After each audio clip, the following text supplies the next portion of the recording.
नमस्ते दोस्तों, मैं डॉक्टर रिदम शर्मा आपके समक्ष वही चर्चा जो डिजिटल मीडिया पे, व्हाट्सएप पे, फेसबुक पे, न्यूज़पेपर पे, टीवी पे ओमाइक्रॉन, ओमिक्रॉन, अलग अलग इसके प्रोनाउंसिएशंस हैं। ओमिक्रॉन एक क्या बला आ गई। सारी इंटरनेशनल फ्लाइट्स बंद हो रही हैं, जगह जगह कंट्रीज में लॉकडाउन हो रहा है, 144 धारा लग रही है। डिजिटल मीडिया देखो, पेपर मीडिया देखो, टीवी चैनल देखो, व्हाट्सएप देखो, सुबह उठते ही सबसे पहले अरे कितने केस आ गए, अरे ओमिक्रॉन का क्या हुआ, कहाँ खतरा है। दोस्तों, मैं आपको बताना चाहता हूँ ओमिक्रॉन आखिर क्या है। मैं आपको दिसंबर 2019 में ले आना चाहता हूँ, जबकि सबसे पहले वर्ल्ड मार्केट में, वेट मार्केट में ये कोरोना वायरस आया। ये देखिए, कोरोना वायरस जो है इसमें बड़ा विचित्र है, गोल होता है, बिल्कुल स्फेरिकल, इसीलिए इसका नाम कोरोना है, क्योंकि इसमें जो स्टार्स होते हैं, ये जो स्टार्स होते हैं ये एक रेस का प्रेजेंटेशन देते हैं, रेस का प्रेजेंटेशन। तो it looks like a sun, corona, जैसे ताज होता है ना सब, उसका ताज होता है। तो इसमें देखो ये होता है, this is a spike protein, ये स्पाइक प्रोटीन होता है, इसके ऊपर ये आरबीडी प्रोटीन होता है, RBD protein, receptor binding protein, जो कि जाकर कि ह्यूमन सेल के अंदर उसके ACE2 रिसेप्टर को पकड़ करके अंदर प्रवेश करता है और पूरा वायरस अंदर चला जाता है। देखिएगा, ये वुहान वेट मार्केट, शायद ये कोरोना अल्फा स्ट्रेन और सीसी वायरस वहीं से तो उद्भूत नहीं हुआ। 10 दिसंबर 2019 ये देखिएगा, पहला पेशेंट जो हॉस्पिटल शिफ्ट हो रहा है, ये कंजेशन, वो मार्केट का रूप, शायद यहीं से कहीं कोरोना तो नहीं आया। ये देखिएगा, ये RNA वायरस है, आंखों से दिखता नहीं है, माइक्रोस्कोप दिखता नहीं है, इलेक्ट्रॉन माइक्रोस्कोप दिखता है, मात्र 80 नैनोमीटर साइज का होता है। ये इसके अंदर स्पाइक्स होते हैं, स्पाइक्स देखा आपने, इसके ऊपर ये मोटा मोटा गोल होता है, इसका एंड, इसका जो डिस्टल एंड है गोल होता है, यहाँ पे होता है रिसेप्टर बाइंडिंग प्रोटीन, जो कि ACE2 रिसेप्टर के साथ जाके चिपक जाता है और वहां क्लीवेज पैदा करता है और से वायरस उसमें एंट्री आती है। जैसे किले की अभेद्य दीवार को तोड़ करके, गेट से तोड़ करके वायरस अंदर प्रवेश करता है और वायरस अंदर मल्टीप्लाई करता है। ये देखिएगा, और आपके सांस के द्वारा ये वायरस अंदर फेफड़ों में जाता है, गले में, फेफड़ों में तकलीफ देने लगता है। ये म्यूटेंट कोरोना वायरस है। जब वायरस मल्टीप्लाई करता है सेल के अंदर, तो मल्टीप्लाई करते करते कुछ रेप्लिकास नए ढंग के बनते हैं। नॉर्मल रेप्लिका हल्के हो जाते हैं, कुछ रेप्लिका स्ट्रॉन्ग बन जाते हैं। और ये देखा गया है इस कोरोना वायरस में, जिसको हम ओमिक्रॉन कहते हैं, और इसको B1.1.5 जिसका सीक्वेंसिंग है, ये एक सुपर बग है। इसमें 32 म्यूटेंट्स हो चुके हैं, 32 म्यूटेंट्स स्पाइक प्रोटीन हो चुके हैं। टोटल कोरोना वायरस में 50 म्यूटेशंस हो चुके हैं।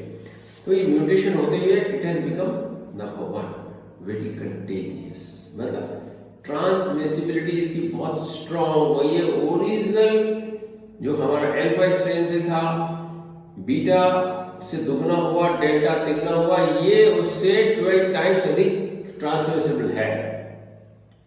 बहुत कम समय में बहुत तेजी से ट्रांसमिट कर जाता है। सबसे बड़ी बात ये है, ये देखिएगा, ये this is a picture of Omicron, this is a picture of Omicron. ये हाईली ट्रांसमिसिबल है, पहली बात। दूसरी बात क्या, वैक्सीन को ही इम्यूनिटी को पार कर लेगा? टी सेल पे इसका क्या रिस्पॉन्स है, ये देखना बाकी है। जो एंटीबॉडीज वैक्सीन ने बनाई है, क्या उसको सक्षम है, ये भी वक्त बताएगा। दोस्तों, मैं सबसे बड़ी बात बताता हूँ, ट्रांसमिटर के साथ it is more contagious, more infective and multiplies at much higher rate. हो सकता है ज्यादा लीथल भी हो सकता है इसकी chances of hospital infection, hospital admissions, mortality भी हो सकता है शायद ज्यादा हो। ये आने वाला वक्त बताएगा। $1 मिलियन क्वेश्चन ये है, क्या 2 डोज वैक्सीन है ना, या गवर्नमेंट को 3rd बूस्टर डोज के लिए अनाउंस करना पड़ेगा, जैसे इंग्लैंड ने किया, जैसे अमेरिका ने किया, बाइडेन ने 3rd डोज बूस्टर लगवाई। तो पहला सवाल ये कि 2 डोज के बाद में 3rd डोज लगवानी जरूरी है क्या? ये एग्जिस्टिंग वैक्सीन इसको रोकथाम में बहुत इफेक्टिव है? ये $1 मिलियन क्वेश्चन है। तो दोस्तों सबसे बड़ी बात ये है, मास्क नहीं भूलें। मास्क कोरोना कितना म्यूटेशन करे, डरे नहीं। कोरोना का इन्फेक्शन कितना हो, डरे नहीं। लेकिन आप ये बात ध्यान रखिएगा, क्लिनिकल पिक्चर कोरोना की कैसे भी हो सकती है, इसके सिम्प्टोमेटोलॉजी कैसे भी हो सकते हैं।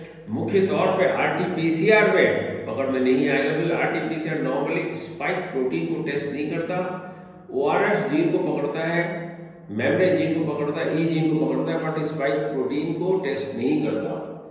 और इससे बचने के लिए जैसे मैं आपने बताया, मास्क में सबसे बड़ी बात यह है, जैसे आदमी खांसता है, जोर से बोलता है तो एरोसोल डिस्पर्शन होता है, ड्रॉपलेट से करती हैं। ये आदमी अगर इसके 6 फीट के डिस्टेंस में हुआ तो चांसेस ऑफ इन्फेक्शन बहुत होंगे। लेकिन अगर दोनों ने मास्क लगा रखा है तो बहुत कम हो जाता है इन्फेक्शन। एक व्यक्ति ने लगा रखा है 50% कम होगा, दोनों लगाए तो 90% कम हो जाएगी। तो ये आउटडोर की स्थिति है। लेकिन अगर यही दोनों व्यक्ति उसी डिस्टेंस पे इंडोर होते हैं जहाँ का वेंटिलेशन का अभाव है, तो दिस इज मोर इन्फेक्टिव और आपको उसी इन्फेक्शन के लिए उससे करीब दुगनी दूर जाना पड़ेगा। अतः दोस्तों, इंडोर में, बैंक्वेट हॉल्स में, पार्टीज में, शादी समारोह में, बर्थ सेरेमनी में कम इकट्ठे हुए। Closed indoors, air condition doors, closed halls are very infectious to you. तो आप आउटडोर में पार्टी के लिए करें, मास्क अवश्य साथ लें और डरे नहीं। हमें वायरस के साथ जीना है, हमें शपथ लेना है वायरस को हम हराएं। और ये बात सही है कि 2 डोज के बाद तीसरा डोज हो, या हमारा मॉडर्ना, कोविशील्ड, कोवैक्सीन कितना अधिक इनको रोकथाम में कारगर है, ये एक बहुत कठिन जवाब है और डिफिकल्ट क्वेश्चन है, जिसको हम कहें जैसे holy grail, we do not know. इसी के साथ दोस्तों मेरा सद्भाव, good day to you all, happy Tuesday.